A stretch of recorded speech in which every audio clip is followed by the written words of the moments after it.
you were mentioned earlier why you came to these medicines, and I think we all come to these medicines for that same reason. I think we're really broken down, and we just come because our child, I think our child is so broken, and you really work well with that inner child, and I think that's where most of us like have to go back and really relive all these, and you've you've helped me relive through many, if I can say.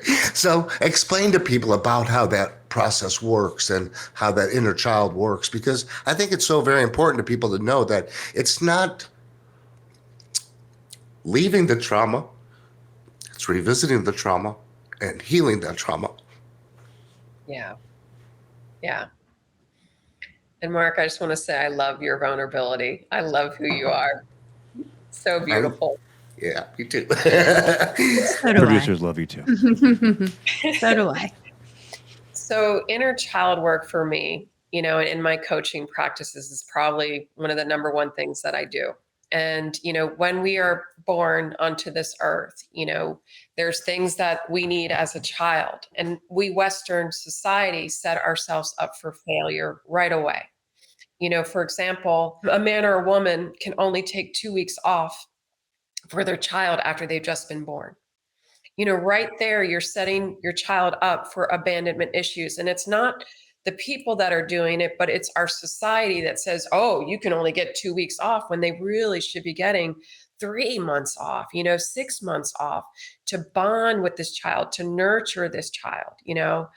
And I always talk about how it doesn't have to be capital T trauma, because the trauma is the story you tell about yourself in that moment. And I give this example all the time.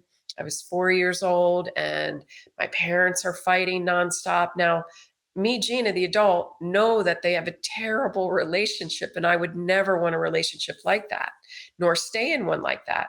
But the 4-year-old Gina immediately said, what's wrong with me? What did I do wrong? Why can't I be loved? Why can't I make them happy? Like, what's going on? So that story stays with me. And then energetically, I'm bringing in other people throughout my lifetimes to continue that story, that I'm not worthy of love, and that it gets bad enough that you're on your knees, that you say, I'll do anything. I'll drink that ayahuasca. I'll smoke that bufo. I'll do that iboga, whatever it takes, to return to who we are. So in those moments, we want to go back to little Gina at age 4 when she thought that there was something wrong with her. And you want to connect as the functioning, nurturing adult that you are and protect them. So it's not reliving it, but it's honoring what they've been through. So you just hold yourself and you say, okay, little Gina, I know that was so hard. I know that was painful. I know that you thought it was you, but you did nothing wrong. There's nothing you could have done to change things. And I'm here now. I'm going to protect you. I'm going to show you the love that you've always wanted. I'm going to be everything. Because what we want to learn is that there's nothing outside of ourselves. I went through that so that I can be the integration coach. Like, I went through the things I did so that I can help people remember. So those moments become a gift, but you got to honor them to bring that fragmented part of your soul back to you so that you're whole again. I mean, we come here whole, we leave here whole. This is just an avatar that we're in, and the soul is what matters. Yeah, that really works. But it's hard. It's very hard to go back to those moments. And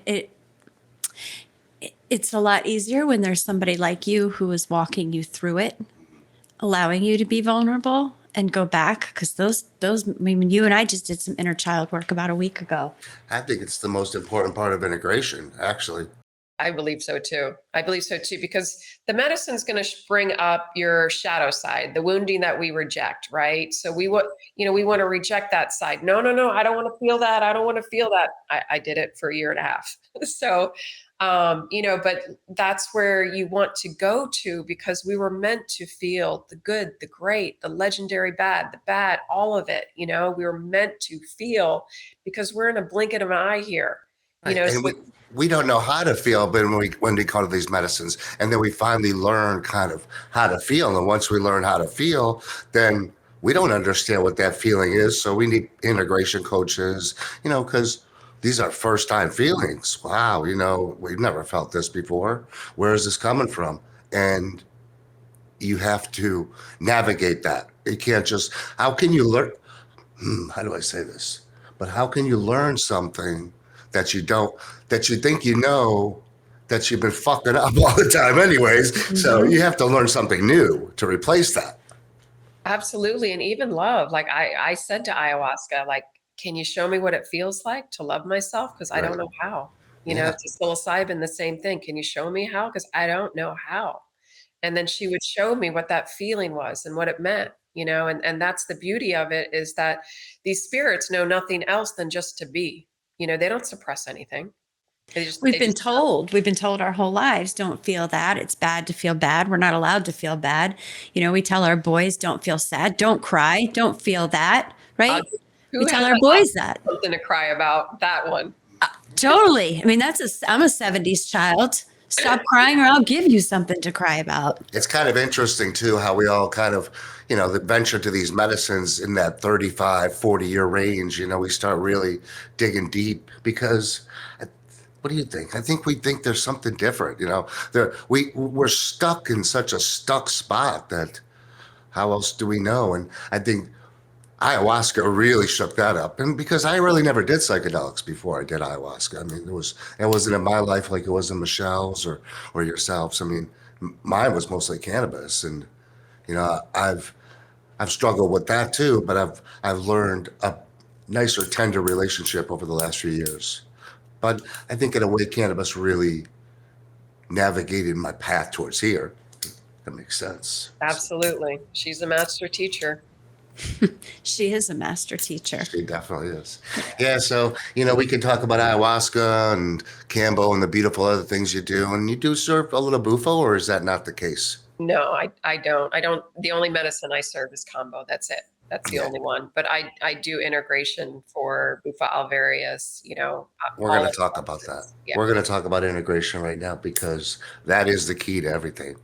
Like, what do you think, Sean? Yeah, I mean, without it, we always say this. We always say this. Without integration, it's just an experience. Maybe it's a cool one. Maybe it's a scary one. Maybe it is nothing. But without the integration, it's just an experience, in I my mean, opinion. and what's integration mean to you, Gina? Because I know what it's to me. Integration for me is unpacking everything you felt, saw, heard during the ceremony, and looking at the lessons within those moments, whatever they may be, in order to implement them into your life for the transformation. Pretty much, talk therapy to unpack everything of the ceremony. And it takes a few sessions. It's not like one and everything comes, because the medicine's going to work with you for weeks and sometimes months and maybe even a year, afterwards that you've gone. So it's really important to have people that have had experience in these psychedelics. I'll use an example. I was integrating this one girl, and it was after Bufa alvarius, and she would have a reactivation, which is quite normal. And there's two different reactivations that you can have when you first go to sleep or when you first wake up, where the dopamine's being released naturally. One is where the medicine just comes in, you feel it, you see it, and it's just more love. Or the other way is somatically trying to bring up a memory for you to look at it, to feel it, to dissect it, to let it go, to honor it. So she kept getting woken up and she would see demons. And she was like, what is this? Why am I seeing these demons? When we did the integration, we went back to her childhood, because it always goes back. The memory that somatically is coming up, the body keeps the score, always goes back. And when she was 4, her father was a severe alcoholic. So when he went into his alcoholic rages, little 4-year-old mind would say, that can't be my father. That's a demon. So she would, in her imagination, see him as a demon. So she wouldn't see her father as that. Yeah, how we hide those traumas, you know. And I think you said it best earlier. We hide these traumas at 4, and then we leave them there, and then we move on to the age of 7, and we leave that trauma there. Big or small, these are all just traumas, and we don't even know how to heal from them. But the big ones were really the ones that really, jolt us up. I mean, there's so many out there, that so many. I mean, people's traumas are traumas. We don't compare traumas. I mean, But it the is. thing is, they become your gift. Like Mhm. if they become your gift in a sense of the lessons. For example, one of my traumas was I couldn't ask for help. Right. So as a little girl, I was pretty much invisible, so I couldn't ask for help. So as an adult, Gina, the human, the adult, will be there for a person. Like even on my integration that I do, I'll take a call at 2 a.m., 3 a.m., because this is really big. And I want to make sure that anyone that is there that asks for help, I'm going to be there because Gina, the little girl in me, knows what it's like to feel like to reach out to ask for help and not receive it. So when you look at the wound, when you heal that wound, you become the opposite of what it is. You know what I mean? Like that becomes your medicine, the medicine of Mark, the medicine of Michelle. Right. Definitely.